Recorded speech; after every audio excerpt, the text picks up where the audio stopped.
अस्सलाम वालेकुम नाजरीन, आप देख रहे हैं नेशनल न्यूज़ HD। मैं हूं मोहम्मद अरसलान और नज़र डालते हैं आज की अहम खबरों पर। दालबंदीन से हमारे नुमाइंदे अली अहमद कमाल की खबर के मुताबिक मुस्लिम लीग नवाज के मरकजी रहनुमा और साबिक वफाकी वजीर इल्हाज सरदार फतेह मोहम्मद हसनी ने अपनी रिहाइशगाह वाक़या मोहम्मद हसनी हाउस दालबंदीन में कबायली अमायदीन और मकामी सहाफ़ियों से बात करते हुए कहा कि वो हमेशा से इलाके में अमन, रवादारी और भाईचारगी के लिए अपना किरदार अदा कर रहे हैं।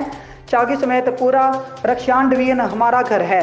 सियासत अपनी जगह पर हमारे एक दूसरे के साथ रिश्तेदारियां और गहरे मरासिम हैं। साबिका वफाकी वजीर सरदार फतेह मोहम्मद हसनी ने कहा कि हमारी सियासत का महवर और मकसद इलाके के अवाम की खिदमत है। इक़्तिदार हरगिज़ हमारी मंजिल नहीं। हमने हर वक्त बगैर किसी गर्ज व लालच के अवाम के इज्तिमात मफादात की सियासत की है। हमें यहाँ के अवाम के मसाइल का शिद्दत से एहसास है। बेरोजगारी सबसे बड़ा मसला है।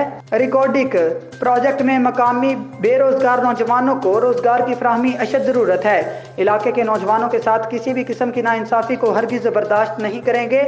इसी तरह हमसाया ममालिक ईरान और अफगानिस्तान के सरहदी इलाकों से मकामी लोगों को रोजगार के मौके फराहम किए जाएंगे। चागी के लोग पुरअमन और मुहिब वतन हैं और बरसों से इन्हीं सरहदात से रोजगार करके अपनी रोजी रोटी कमा रहे हैं।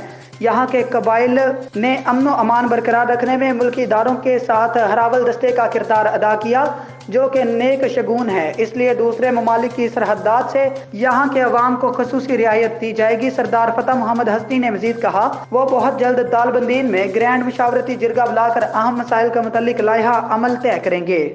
न्यूज़ स्टूडियो से फिल वक्त इतना ही। मजीद न्यूज़ के लिए हमारे साथ रहिएगा।